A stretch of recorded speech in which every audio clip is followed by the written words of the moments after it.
The weekly message of the United Church of Christ of Homestown, Pennsylvania, a podcast version of our worship service.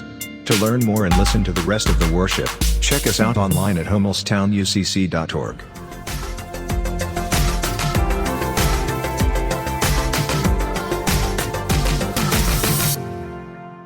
So the book of Ruth is a particularly short text.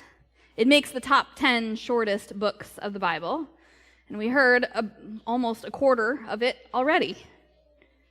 And yet, the story here, or maybe a few of the phrases, are pretty well known. Whether it's because of its frequent use in weddings, or movies like Fried Green Tomatoes, the story of Ruth packs a hefty punch.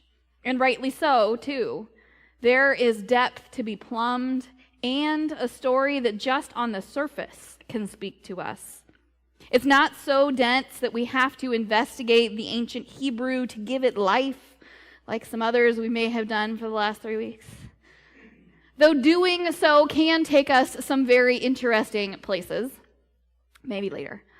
Ruth speaks to us of love and compassion and changing family dynamics and how to keep on going when it feels like your world has ended, and how small lives can build into something of great value, of historical importance. To give Ruth the room to breathe life into our space today, we invite the characters forth. So let's start with Orpah. She has a very short arc here, right? She's introduced as one of the foreign wives of Naomi's now deceased sons. And it's important that Naomi expresses her love for her equal to Ruth. Though she might not go back with them to Judah, she is still loved and valued by her mother-in-law.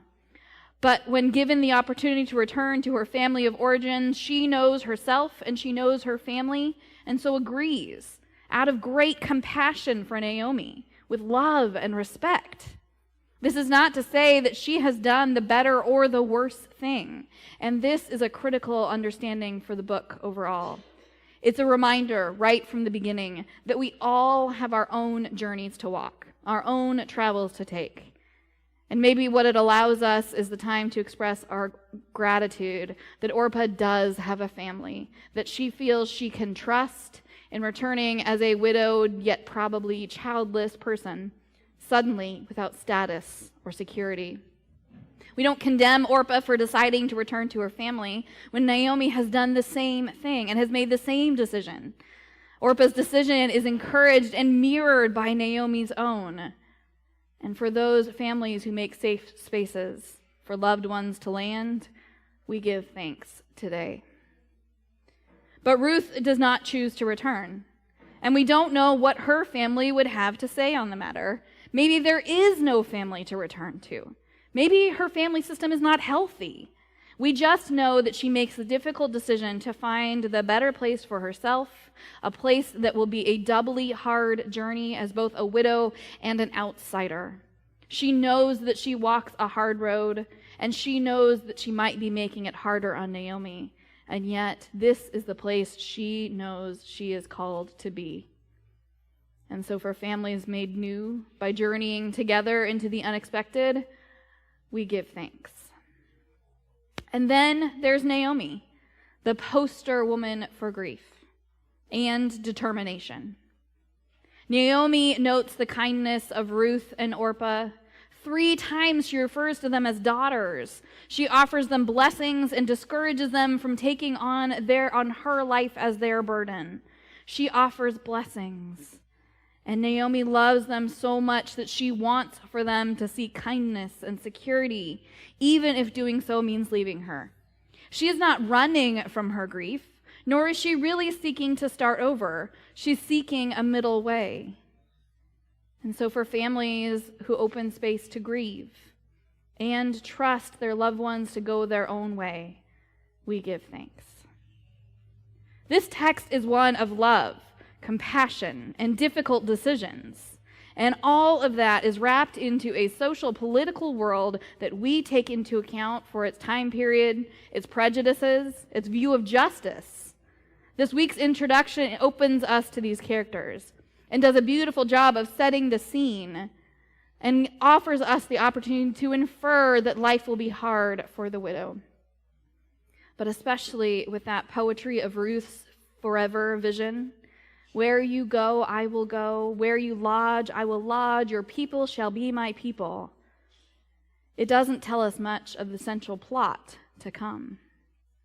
In the next chapter, Ruth will meet Boaz as she and Naomi attempt to define a new life for themselves, to integrate into the customs, cultures, and community of Naomi's faith and family origin. And while the lectionary doesn't include this meeting in the first bit of their life back in Naomi's homeland in Judah, next week we jump past that to our next plot twist. What is important about Boaz is that he too is living the life before him. He's not portrayed as a man who's uncaring and in need of change. He isn't seen as malicious, nor is he the perfection of men. He's notable because of his immediate interest, concern for, and appreciation for Ruth's whole personhood. He offers protection above and beyond the requirement in a world that does not provide this kind of protection for immigrants. He offers abundance for her and accepts his responsibility for Naomi as his family, for partners, strangers, and friends who celebrate the inherent value of others' lives. We too give thanks.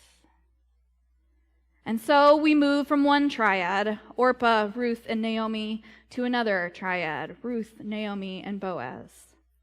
As a literary technique, it keeps us so highly localized that the text openly engages heavy societal topics like immigration, like poverty, economics, privilege, in words that don't alarm us, like many of the prophets who speak a similar tale. In fact, there's a likelihood that Ruth was written as a kind of counterpoint to some of the other materials, like Ezra and Nehemiah, who condemn foreign women specifically as a justification for the failure of the people. Here, women, a foreign woman, a widow, the poor, those who lack resources, make a way in the world by trusting each other. Fierce inclusivity and a commitment to faith is what draws Ruth toward this life with Naomi, without any guarantee of safety, of tomorrow's meal, of a future. And these features of their lives should help us to see those who are living on the margins of our society with similar compassion and investment.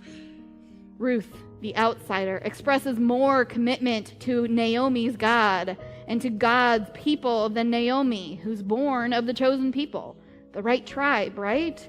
Who speaks of lost faith due to her circumstances. Thus, this outsider, this enemy, becomes the champion of the story to come. And if that is true, who is on the margins of our story that could illuminate a new perspective on the work of faith in our community? The church family in our day and age is no longer the nation state, the religious seat of power or family of origin that it would have been for Naomi, whose story is told intentionally as a setup to a time of sovereign rule to come.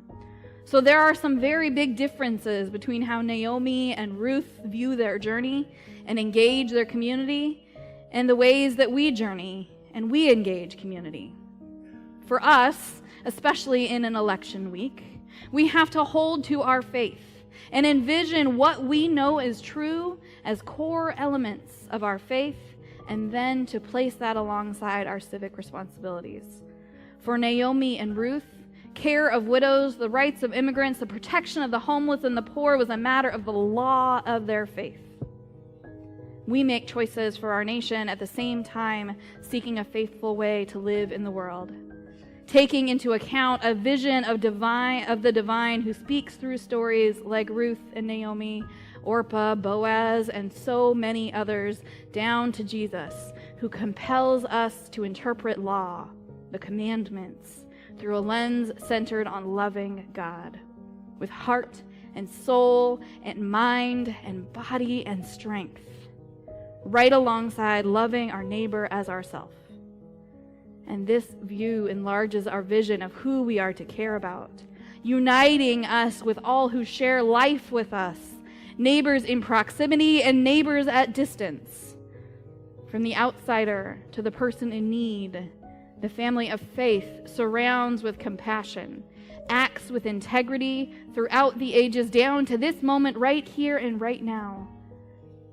And for that family, we also give thanks today. Amen.